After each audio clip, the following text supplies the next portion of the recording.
আজ আপনার জন্য গৌরাঙ্গ প্রসাদ বসুর লেখা ভূত নিয়ে খেলা। গৌরাঙ্গ প্রসাদ বসু, জন্ম 1929 সালে, মৃত্যু 2002-এ। 1940-50 দশকের একজন সফল পরিচালক। বসু মিত্র প্রোডাকশনস এর সঙ্গে যুক্ত ছিলেন। ভৈরব মন্ত্র, কালো ছায়া, তমসা, চাটুজ্জে বাড়ুজ্জে ইত্যাদি ছবির জন্য স্মরণীয়। ছোট ও বড়দের জন্য লিখে গেছেন অনেক গল্প। তার লেখা কয়েকটি ডিটেকটিভ গল্পের মধ্যে উল্লেখযোগ্য মক্কেলের নাম বেন মোজেস, গীতা কাপুরের আত্মহত্যা ইত্যাদি। আজকের গল্পটি আমরা নিয়েছি দেব সাহিত্য কুটির থেকে প্রকাশিত দেবালয় এই গল্প সমগ্র থেকে। বইটির প্রথম প্রকাশ জ্যৈষ্ঠ 1367 বঙ্গাব্দ, অর্থাৎ ইংরেজি 1960 সালে। প্রধান চরিত্রে শচীন, সুধাংশু, বাড়ির কর্তা। গল্প পাঠে দ্বীপ, গল্পের সূত্রধার মীর। শুরু হচ্ছে ভূত নিয়ে খেলা।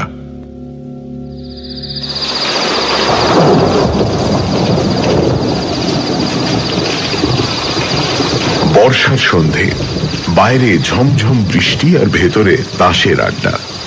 ব্রিজ খেলা চলছিল বাগবাজারের সুধাংশু মল্লিকের বৈঠকখানায়। খেলা বেশ জমজমাট হয়ে উঠেছে তখন। পরপর দুটো রাবার জিতে আমি আর ভবেশ রীতিমতো গরম হয়ে উঠেছি। রাবার আটকাবার কয়েকটা ব্যর্থ চেষ্টার ফলে সব শুধু 1000 টাকার উপর ডাউন দিয়ে সুধাংশু আর মহাদেবের মধ্যে শুরু হয়ে গেছে কথা কাটাকাটি। পারিস না খেলতে, কেন বেকার তর্ক করছিস? বেকার তর্ক মানে খেলতে পারছিস না, তর্ক করছিস নিজে হেরে। ভাই অদ্ভুত কথা। হঠাৎ ঘড়ির আওয়াজে চমকে উঠলাম।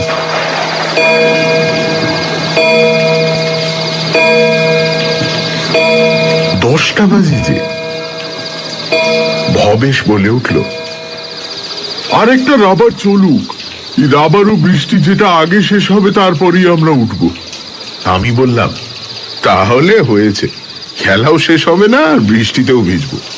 কিন্তু আমার কথায় কান না দিয়েই মহাদেব আবার তাস দিতে শুরু করল। বৃষ্টিও বেড়ে উঠল এই সময়। আমরা সবে তাস হাতে তুলেছি, হঠাৎ দরজা ঠেলে ঘরে ঢুকলো শচীন।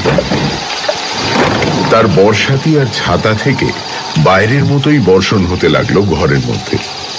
শশব্যস্ত সুধাংশু উঠে গিয়ে তাড়াতাড়ি সে দুটিকে তার কাছ থেকে নিয়ে ঘরের বাইরে রেখে এলো। শচীনকে দেখেই প্রমাদ গুনলাম আমি। ওর সামনে তাস খেলা মানে ধৈর্যের রীতিমতো পরীক্ষা দেওয়া। নিজে কখনো খেলতে বসবে না, কিন্তু ঘরময় ঘুরঘুর করে সকলের হাত দেখে ফোড়ন কাটবে। এর ওর খুদ ধরে বেড়ানোই তার কাজ, আর এই কাজে তার উৎসাহ অসীম। নিজে সে না খেলেও খেলোয়াড়। আজ কিন্তু খেলায় শচীনের বিশেষ উৎসাহ দেখা গেল না। কিছুক্ষণ বসে উসখুস করে বলল, আমি উঠি। আমি আর ভবেশ থাকি শ্যামপুকুরে, শচীন হাতিবাগানে। একসঙ্গেই আমরা সাধারণত ফিরি। তাই বললাম, আরে দাঁড়া না 2 মিনিট, এই রাবারটা হয়ে গেলেই উঠবো। না না না, আমার দেরি করলে চলবে না। 11টার মধ্যে গিয়ে পৌঁছতে হবে বেলেঘাটায়, 12টার সময় বসতে হবে। আপত্তি করে উঠল শচীন। বেলেঘাটায় আবার এত রাত্রিরে তোর কি কাজ? তাস গোছাতে গোছাতে বলে উঠল সুধাংশু, আজ যে শনিবার। শুধু এইটুকুই বলল শচীন। আর কেউ হলে হয়তো আরো কিছু বলতো, কিন্তু আমাদের ঠাট্টা বিদ্রুপ ইতিমধ্যেই অনেক সহ্য করতে হয়েছে তাকে। তাই এইটুকু বলেই চুপ করলো। কিন্তু তাতেই কি নিস্তার আছে? মহাদেব বলল, তোদের সেই ভূতের আসল বুঝি? একদিন নিয়ে চল না আমাদের। মহাদেবের কথায় সুধাংশু হঠাৎ হাতের তাস ফেলে দিয়ে বলল, ঠিক বলেছিস, চল আজ বেলেঘাটার ভূতগুলোকেই দেখে আসা যাক। ভবেশ আপত্তি করে উঠল। আরে কিন্তু রাবারটা। মহাদেব বলল, রাবার শেষ হতে রাত কাভার হয়ে যাবে, তার চেয়ে শচীনের ভূতের আসে হয়ে যাওয়াটাই বেটার প্রপোজাল। সবাই খুশি হয়ে উঠলাম এই ভৌতিক প্রস্তাবে। অবশ্যই শচীন বাদে, তার তরফ থেকে বিশেষ উৎসাহ দেখা গেল না। সে বলল, তোরা বরং সামনে শনিবার যাস, সঙ্গে সঙ্গে চতুর্দিক থেকে তীব্র প্রতিবাদ। না না না না, আজই যাবো আমরা। হ্যাঁ হ্যাঁ একদম আজই যাব। সুধাংশু বলে উঠল, উই মাস্ট সি ইওর ভূত, মানে তোমার ওই ভূতের আসরই আজ আমরা দেখতে চাই। শচীন আর আপত্তি করতে পারল না, কারণ সুধাংশুর বাবা লোকনাথ বাবুর সুপারিশে এই সেদিন শচীনের চাকরি হয়েছে। একটু পরেই সুধাংশুর গাড়িতে করে রওনা দিলাম আমরা।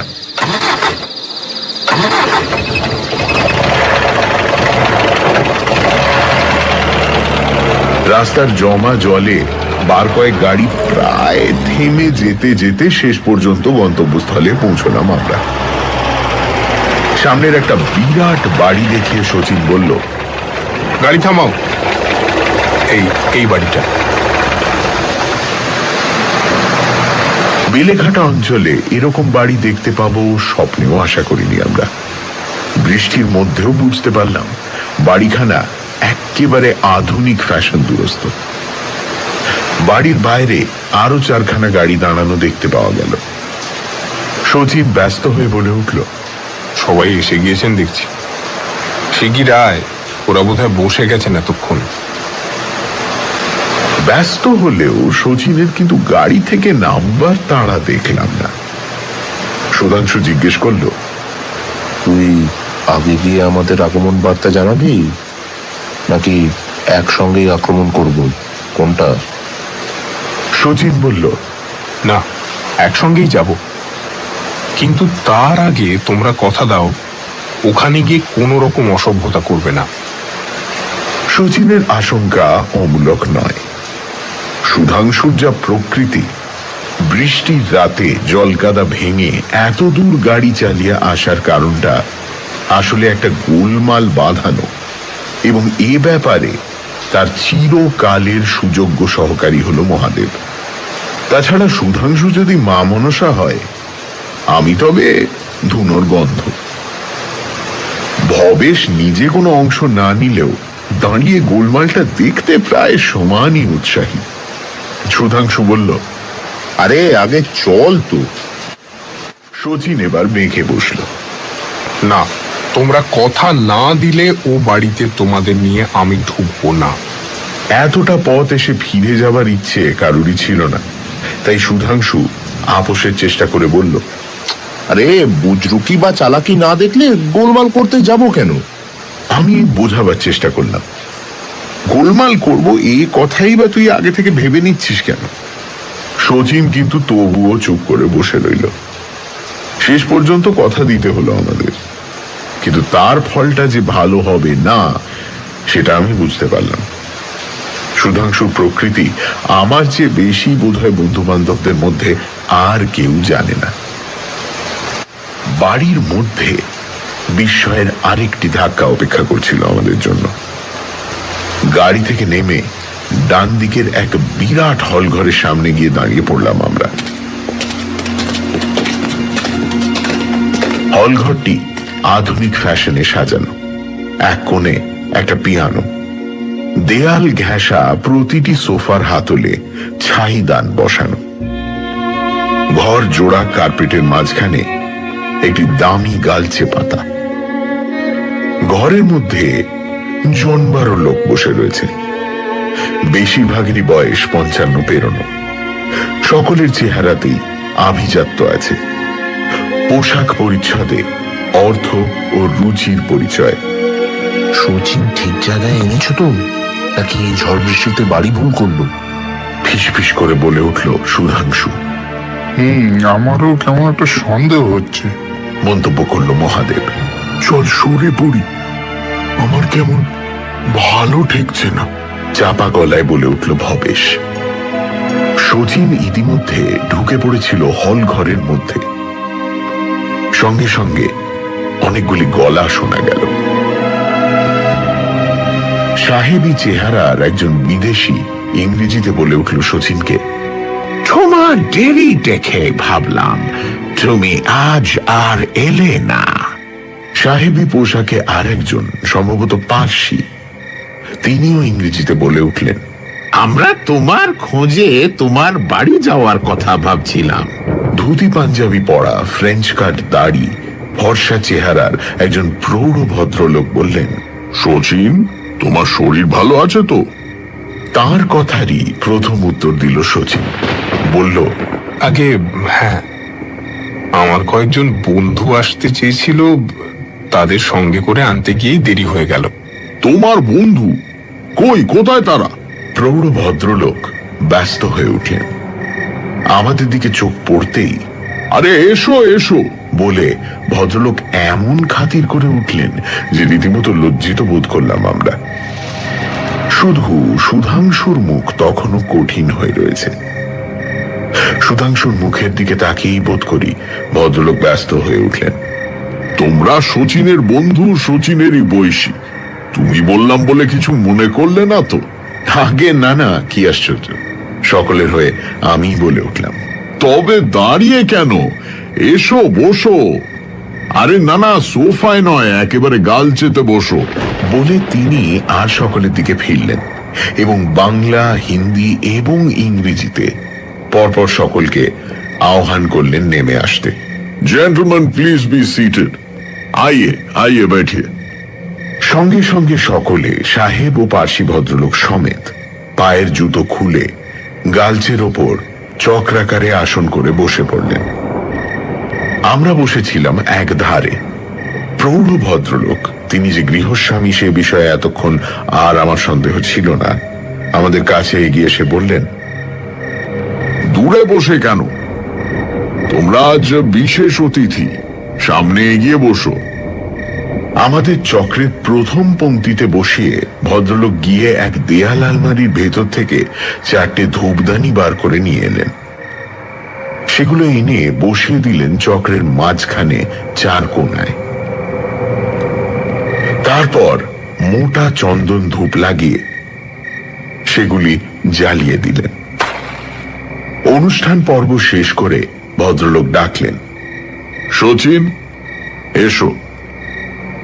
সবিস্ময়ে দেখলাম শচীন ধীরে ধীরে চক্রের ঠিক মাঝখানে 4টে ধূপদানির ঠিক মধ্যে এসে বসল। সুধাংশু আমার দিকে তাকিয়ে মৃদু হাসল। হাসিটা আমার বিশেষ ভালো লাগলো না, কেননা আবহাওয়াটা ক্রমশই আমার অপছন্দ হয়ে উঠছিল।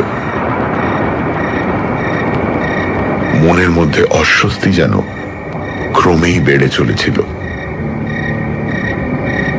নতুন মজা ভেবে যে ধরনের আসর দেখব এবং ভাঙব মনে করে এসেছিলাম,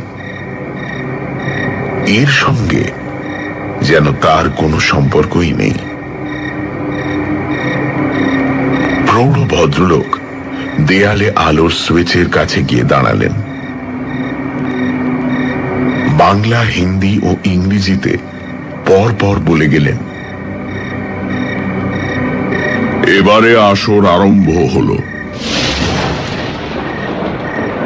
পর মুহূর্তে বিরাট হলঘরের 4 দেয়ালে এতক্ষণ ধরে জ্বালিয়ে রাখা 4টে ফ্লোরেসেন্ট আলো নিভে গেল। সঙ্গে সঙ্গে মাথার উপর ঝোলানো 2টো নীল আলো জ্বলে উঠল বটে, কিন্তু তাতে অন্ধকার যেন চোখে আরো ঘন ঠেকতে লাগলো। সত্যি কথা বলতে কি, ফ্লোরেসেন্টের টিউব ধীরে ধীরে নিভে যাওয়ার সঙ্গে আমার মনের শেষ উৎসাহ বিন্দু পর্যন্ত যেন চলে গেল।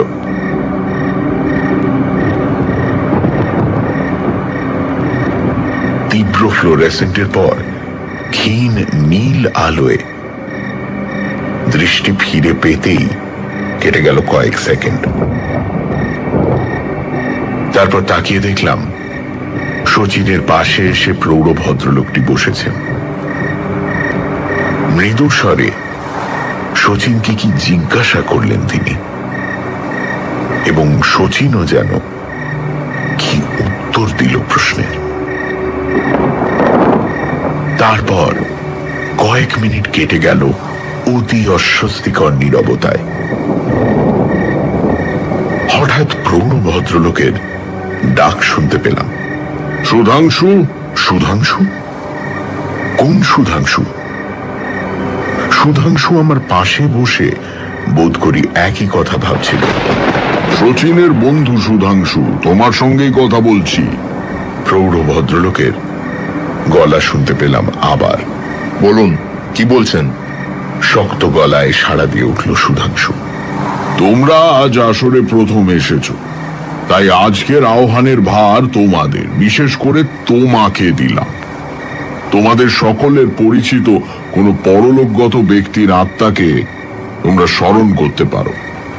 শচীনের ওপর তিনি এসে ভর করে তোমাদের সঙ্গে আলাপ করে যাবেন। সে আলাপ যে শচীন নিজে করবে না, সেটা জানবো কি করে? অবিশ্বাসী কণ্ঠে প্রশ্ন করল সুধাংশু। সঙ্গে সঙ্গে তার দিকে চকিতে একবার মুখ ফেরালো শচীন। গম্ভীর কণ্ঠে বৃদ্ধ বললেন, শচীন তোমাদের বন্ধু হলেও এমন অনেক ব্যক্তিগত ব্যাপার তোমাদের নিশ্চয়ই আছে যা সে জানে না। সেরকম কোনো ব্যাপার নিয়ে প্রশ্ন করলে উত্তর দেওয়া সাধারণ অবস্থায় শচীনের পক্ষে সম্ভব হবে না। তোমরা ইচ্ছে করলে সেই রকম কোনো প্রশ্ন করে দেখতে পারো। শচীন আমাদের চক্রের বেস্ট মিডিয়াম। আজ পর্যন্ত ওকে বসিয়ে কখনো 5 মিনিটের বেশি কোনো আত্মাকে আহ্বান করতে হয়নি। গত 30 বছর ধরে এই আত্মা আহ্বান চর্চা করে আসছি আমরা, কিন্তু শচীনের মতো এত বেশি পারফেক্ট মিডিয়াম আমি দেখিনি। তোমরা পরলোকগত যে কোনো পরিচিত আত্মাকে আহ্বান করেই দেখো না। সঙ্গে সঙ্গেই সুধাংশু বলে উঠল, বেশ বেশ, তাহলে আমার এক ভাইয়ের আত্মাকে স্মরণ করছি আমি। তাকে আমার বন্ধুরা সবাই চেনে, শচীন নিজেও চেনে। শুনে চমকে উঠলাম আমরা। সুধাংশুর কোনো ভাই মারা গেছে বলে তো জানা ছিল না আমাদের। শচীনও যেন নড়ে বসলো একটু। সুধাংশু বাবুর বন্ধুরা যারা তার ভাইকে দেখেছ, তারা একাগ্র চিত্তে তার চেহারা ও নাম স্মরণ করতে থাকো। গম্ভীর গলায় বললেন প্রৌঢ় ভদ্রলোক। তারপর সুধাংশুর দিকে তাকিয়ে বললেন, সুধাংশু, তোমার ভাইয়ের নামটা একবার বলো। শীতাংশু, শীতাংশু মল্লিক। দৃঢ় গলায় বলে উঠল সুধাংশু। শুনে একসঙ্গে আমার, ভবেশ ও মহাদেবের গলা থেকে বেরিয়ে এলো, শীতাংশু। শচীনের দিকে তাকিয়ে দেখলাম তার মুখও সুধাংশুর দিকে ফেরানো, কিন্তু নীল আলোর আলো আধারিতে মুখের ভাবটা তার স্পষ্ট দেখা গেল না। শীতাংশুকে চেনো শচীন? প্রৌঢ় ভদ্রলোক জিজ্ঞেস করলেন। একটু থেমে শচীন মৃদু স্বরে উত্তর দিল, হ্যাঁ। সুধাংশু বাবুর অন্য বন্ধুরা? হ্যাঁ। কথাটা অজান্তেই মুখ থেকে বেরিয়ে এলো যেন। বেশ, তোমরা তবে নামের সঙ্গে সঙ্গে তার চেহারা স্মরণ করতে থাকো, আর বাকি সকলে শুধু নাম, শীতাংশু মল্লিক। শচীন, রেডি? সঙ্গে সঙ্গে নেমে এলো ঘরের মধ্যে এক অস্বাভাবিক নিস্তব্ধতা। বাইরে বৃষ্টির এক টানা আওয়াজের সঙ্গে ব্যাঙের একঘেয়ে ডাক যেন সেই নিস্তব্ধতাকে আরো দুঃসহ করে তুলল।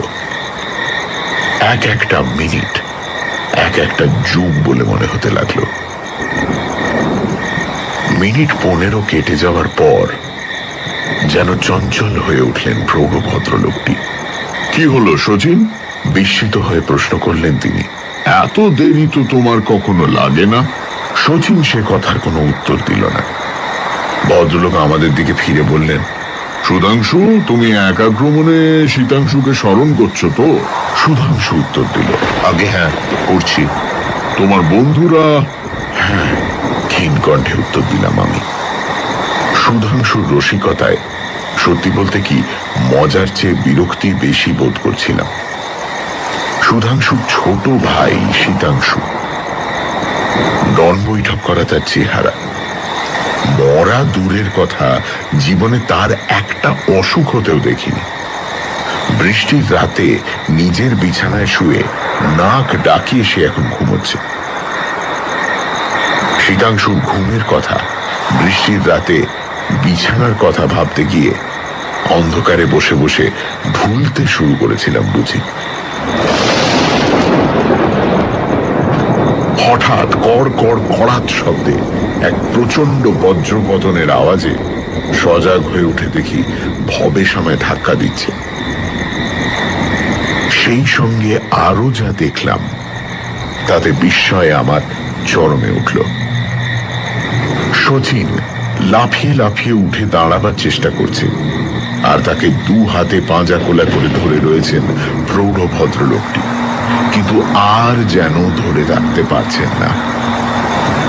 ক্ষীণজীবী শচীনের শরীরে এরকম অমানসিক শক্তি স্বপ্নেও বুঝি কল্পনা করা যায় না। তোমার যদি কিছু প্রশ্ন থাকে তো তাড়াতাড়ি জিজ্ঞেস করো সুধাংশু। শীতাংশুকে এক্ষুনি বিদায় করে দিতে হবে, এখানে আসাটা ওর মোটেই পছন্দ নয়। ও যে শীতাংশু, তার প্রমাণ কোথায়? সুধাংশু শক্ত গলায় প্রশ্ন করল। সেটা ওকেই জিজ্ঞেস করো না। বেশ, তুমি যে শীতাংশু, তার প্রমাণ কি? শচীনের উদ্দেশ্যে প্রশ্ন করল সুধাংশু।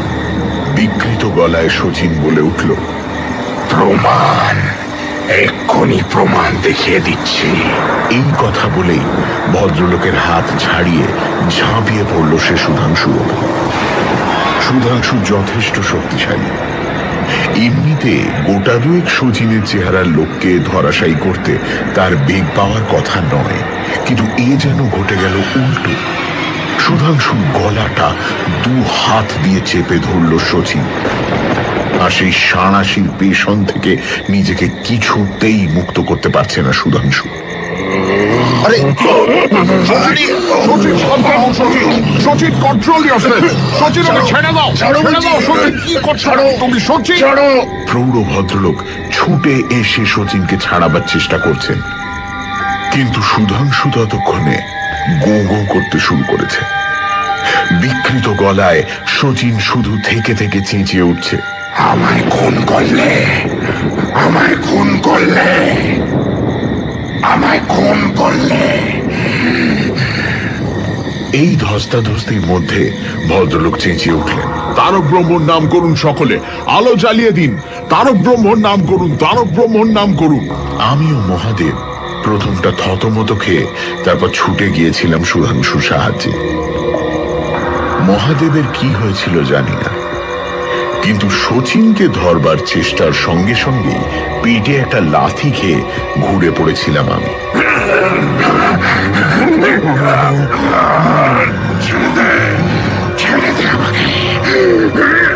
তারক ব্রহ্ম নাম শুরু হয়ে গেল। পটপট করে জ্বলে উঠল চারদিকের দেয়ালের ফ্লোরোসেন্টগুলি।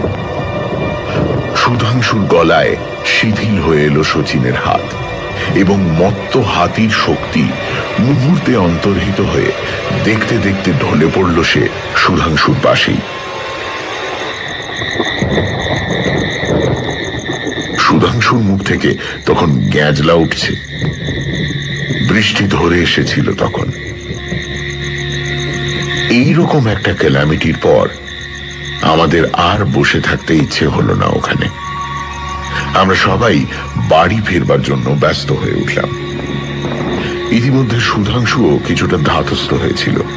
সে বলল, চল বেরিয়ে পড়ি, আর দেরি নয়। বৃদ্ধ ভদ্রলোক সুধাংশুকে ছেড়ে দিতে চাইছিলেন না, কিন্তু সে কিছুতেই শুনল না তার কথা। এদিকে শচীনের অবস্থা তখন রীতিমতো কাহিল। সে অজ্ঞানের মতো পড়ে আছে।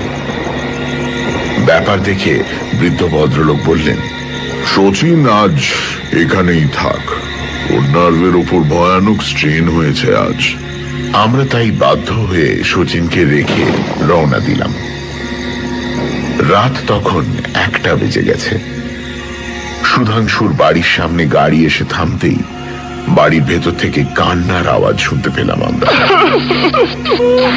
কি ব্যাপার বুঝতে না পেরে বাড়ির ভেতরে যেতে সুধাংশুর মা পাগলের মতো ছুটে এসে সুধাংশুকে জড়িয়ে ধরে কেঁদে উঠল। ওরে সুধা, সীতু আমাদের ছেড়ে গেছে রে। সীতু, ওরে সীতু। আমরা সবাই হকচকিয়ে গেলাম এই কথা শুনে। তারপর খবর নিয়ে যা জানতে পারলাম তা যেমন আশ্চর্য তেমনই ভয়ানক। শুনলাম রাত প্রায় 1:45টার সময় শীতাংশু নাকি কয়েকবার চিৎকার করে ওঠে। চিৎকার শুনে সবাই যখন তার ঘরে গিয়ে ঢোকে তখন সে আর বেঁচে নেই। একই সাংঘাতিক ব্যাপার। তাহলে কি প্ল্যানচেটে বসে তার আত্মাকে আহ্বান করা হয়েছিল বলে এইভাবে মারা গেল সে? এই প্রশ্নের কোনো বিজ্ঞানসম্মত উত্তর আজও পাইনি আমরা। তবে সেই দিন থেকে প্রতিজ্ঞা করেছি, ভূত নিয়ে খেলা আর কখনো করব না।